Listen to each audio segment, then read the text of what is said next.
പ്രത്യേകം എടുത്ത് ചൂണ്ടി പറഞ്ഞിട്ട് ആ നിയമം ലോകത്തൊട്ടാകെ എല്ലാ മുസ്ലിം സ്ത്രീകൾക്കും ബാധകമാണെന്ന് ശുദ്ധ നുണ പറഞ്ഞിട്ടുണ്ടാക്കിയാൽ അതിന് മേലിൽ മറുപടി പറഞ്ഞു. നബിന്റെ ഭാര്യമാരോട് അടങ്ങിയിരിക്കാൻ പറഞ്ഞിട്ടുണ്ട്. അവിടുത്തെ ഭവിഷ്യത്തിൻ്റെതാണെന്ന് ചൂണ്ടിക്കാണിച്ചു. അവർക്ക് ഇരട്ടി ശിക്ഷ ഉണ്ട്, അതുപോലെ ഇരട്ടി കൂലുണ്ട് എന്നൊക്കെ നബിന്റെ ഭാര്യമാരെ പ്രത്യേകം വിളിച്ചു പറഞ്ഞിട്ടുണ്ട്. മുസ്ലിം സ്ത്രീകളെ സംബന്ധിച്ച് മൊത്തത്തിൽ പറഞ്ഞ എന്താ? മുസ്ലിം പുരുഷന്മാരെ പറ്റി മൊത്തത്തിൽ പറഞ്ഞതല്ല.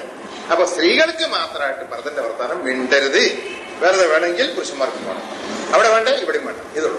അപ്പൊ പിന്നെ സാധാരണ എങ്ങനെ നടക്കുന്നത്? സാധാരണ നടക്കാൻ ഹജ്ജിന് പോകുമ്പോൾ ഹജ്ജിന് പോയിട്ട് എങ്ങനെ നടക്കുന്നത്? ആണും പെണ്ണും മുമ്പിലും പിന്നിലൊക്കെ ആയിട്ട് ഇങ്ങനെ നടക്കും, കാണും. ഈ സ്ത്രീകളെ കാണും, സ്ത്രീകൾ ധാരാളം ഉണ്ടായിരിക്കും. അവിടെ ഇടയില് ഒരു സ്ക്രീനൊന്നും വെച്ചിട്ടില്ല നിസ്കരിക്കാനേ. നമ്മൾ പറയും നമ്മൾക്ക് നിസ്കരിക്കാൻ വേണ്ടി ഒരു മതിൽ കെട്ടല് നിർബന്ധം. അത് ഇസ്ലാമിലുള്ളതൊന്നല്ല കേട്ടോ. ഓരോരുത്തരും നിസ്കരിക്കും, അവിടെ നിസ്കരിച്ചോട്ടെ. അതിന്റെ ഇടയിൽ മതിലൊന്നും വേണ്ട. എന്നിട്ട് മരം ഉണ്ടാക്കാൻ നബിന്റെ കാലത്ത് മരം ഉണ്ടാക്കിയില്ല. നബി സ്ത്രീകളുടെ ഇടയിൽ പെരുന്നാൾ മറ്റേ പെരുന്നാൾ നമസ്കാരം സമ്മതിക്കൂല, ഹജ്ജ് പെരുന്നാൾ നമസ്കാരത്തിനായിരിക്കണം. അങ്ങനെ എഴുതിയിട്ടുണ്ട്. അങ്ങനെ സ്ത്രീകളുടെ അവിടെ പോയിട്ട് നബി പ്രസംഗിച്ചു. അവിടെ ഒരു മരം ഉണ്ടായിരുന്നു, ആ മരം നീക്കിയിട്ട് എന്നോടെ പറഞ്ഞു. നബിന്റെ പിന്നിൽ നിന്ന് നിസ്കരിക്കും. ജുമാക്കൊക്കെ വരുമല്ലോ, ജുമാക്കൊക്കെ സ്ത്രീകൾ വരുന്നുണ്ട്. അവിടെയൊക്കെ നബി സ്ത്രീകൾക്ക് വന്ന് നിസ്കരിക്കാൻ വേണ്ടിയിട്ട് ഒരു മരം കെട്ടിയിരുന്നു. അവിടെ മദീനത്തെ പള്ളിയിൽ മരം ഉണ്ടായിരുന്നു. പഴയ കാലത്ത് ഞാനവിടെ പോരുന്ന കാലത്ത് മദീനത്തെ പള്ളിയിലും മക്കത്തെ പള്ളിയിലും പ്രത്യേകം മരം കണ്ടിട്ടില്ല. ഇപ്പൊ പോയവർക്കെന്തോ അനുഭവം അറിയാം, ചിലയിടത്തുണ്ടെന്ന് കേട്ടു. ഏതായാലും ഇങ്ങനെ സ്ത്രീകൾക്ക് നിസ്കരിക്കാനും പുരുഷന്മാർക്ക് നിസ്കരിക്കാനായിട്ട് ഇടയിൽ മരം കെട്ടണം എന്നുള്ള നിയമം ഇസ്ലാമിലുള്ളതല്ല. അതൊട്ട് ആവശ്യമില്ല. ഹജ്ജ് തവാഫിന് നടക്കുമ്പോ പിന്നെ അവിടെ അങ്ങനെ മറണ്ടാവും. തവാഫ് ചെയ്യുമ്പോൾ അവിടെ മറന്നുണ്ടാവില്ലല്ലോ. അവിടെ സ്ത്രീയും പുരുഷനും ഇടകലർന്നിട്ടാ തവാഫ് ചെയ്ത്. അപ്പൊ അത് ഹറാമാക്കുകയാണെങ്കിൽ അവിടെ ഹറാമാക്കണത്, പലത് നിർബന്ധമാക്കുകയാണെങ്കിൽ അവിടെ നിർബന്ധമാക്കണത്. അപ്പൊ അതൊക്കെ അനിസ്ലാമികമായിട്ട് കണവോട് അങ്ങനെയൊക്കെ പറഞ്ഞു നോക്കുമ്പോ നമ്മൾക്ക് തോന്നും അപ്പൊ ഹിന്ദുക്കളുടെ മാതിരിയുള്ള അതേ. ശരിക്ക് പറഞ്ഞാലേ ഇവിടെ ഹിന്ദുക്കളാണ് അവരുടെ പ്രവാചകന്മാരുടെ കുറെ തത്വങ്ങൾ ശരിക്കും നിത്യേന കുളിക്കണം, ശുദ്ധിയാക്കണം, വൃത്തിയാക്കണം എന്നൊക്കെ പഠിപ്പിച്ച ആൾക്കാർ ഹിന്ദുക്കൾ നല്ല സമുദായക്കാർ നമുക്ക് കാണാനുണ്ട്. നമ്മളെയാണ് ഇവര് നേരെ വിപരീതം പഠിപ്പിച്ചത്.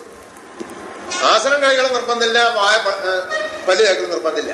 അങ്ങനെയാണ് നിസ്കരിച്ച് നിസ്കാരം ചെയ്യാതെ. ചില ആൾക്കാർ പ്രഭാതത്തിൽ പോയിട്ട് നിസ്കരിച്ചിട്ട് പല്ല് വെച്ച് ഞാൻ നിസ്കാരം വേഗം കഴിച്ച് പല്ല് വെച്ചിട്ടില്ല എന്ന് പറഞ്ഞ് കേട്ടു. പല്ല് വെച്ചിട്ടില്ല, പല്ല് തേക്കാതെ പോയിട്ട് നിസ്കരിച്ചു പോകും. അപ്പൊ അള്ളാഹുവിനോട് സംഭാഷണം നടത്തുമ്പോ 4 തൊള്ളയായിട്ട് സംഭാഷണം നടത്തുന്നതാണ് ഇപ്പൊ പറയണത്. പല്ല് തേക്കാൻ നിർബന്ധമാണെന്ന് അവർ പഠിച്ചിട്ടില്ല, എഴുതിച്ചിട്ടില്ല. പല്ല് തേക്കാൻ നിർബന്ധമാണ്, പൂതെടുക്കുമ്പോ എഴുതിച്ചിട്ടില്ല. മുഖം കഴുകണം എന്ന് പറഞ്ഞാൽ മുഖം മേലെ കഴുകാം, ഉള്ളി കഴുകണ്ട. മുഖം കഴുകണം എന്ന് പറഞ്ഞതിന്റെ അർത്ഥം എന്താ? മുഖം മേലെ കഴിക്കാൻ പറ്റുന്നതാണ്. തൊള്ളയിലേക്ക് കടത്തിയിട്ട് കഴുകൽ നിർബന്ധമില്ല എന്ന് 4 മദ്ഹബ്. ഇപ്പൊ എന്താ വേണ്ടത്? 4 മദ്ഹബ് എഴുതിച്ചു. വായ കഴുകൽ, രാവിലെ സുബഹിസ്കരിക്കാനാ പോണത്, വായ കഴുകൽ നിർബന്ധമില്ല. കക്കൂസ് പോയാൽ അവിടെ കൈകൾ നിർബന്ധമില്ല. ഇത്തരത്തിലുള്ള ഈ പുരോഹിതന്മാർ 1000 കൊല്ലം ഈ സമുദായത്തെ പഠിപ്പിച്ചെങ്കിൽ എങ്ങനെയാണ് നമുക്ക് സംസ്കാരം പഠിക്കാൻ? സംസ്കാരം പഠിക്കും, നമുക്ക് പഠിച്ച സംസ്കാരം തന്നെ. ആകെ ശുദ്ധമായ ശിക്കാൻ പാടില്ലാത്തവർക്ക് മുഖം മൂടിയിടുക, അതന്നെ നമുക്ക് പഠിച്ച സംസ്കാരം. ഇത് വിധിച്ചത് ആ പരദാ സമ്പ്രദായത്തെ കർക്കശമായ വളരെ ശക്തിയായിട്ടത് അതൊന്നും മുസ്ലിമിനോട് പറയാൻ പാടുള്ളതല്ല. ഏതായാലും കുറെ ആൾക്കാരൊക്കെ ഇല്ലാതാക്കിയിട്ടുണ്ട്. ഇപ്പൊ ഈജിപ്ത്, അതുപോലെ തുർക്കിയിലും വളരെയധികം ഈ അനാചാരങ്ങളൊക്കെ വളരെ ഇല്ലാതായി. അതുപോലെ നമ്മളോടൊപ്പം ഇല്ലാതാക്കാനായിട്ട് പ്രസ്ഥാനമൊന്നും വന്നില്ല. നമ്മളിപ്പോ അതൊരു പ്രസ്ഥാനമായിട്ട് നടക്കില്ല. എന്നാലും വേണ്ടിടത്തൊക്കെ പറയേണ്ടി വരും. നമ്മുടെ കൂടുതൽ ബുദ്ധിജീവികളായ ആൾക്കാരൊക്കെ അത്തരത്തിലൊക്കെ നടക്കുന്നു ഇരിക്കുന്നൊക്കെ നന്നായിട്ട് വലിയ പത്തൊന്നും ഇല്ല.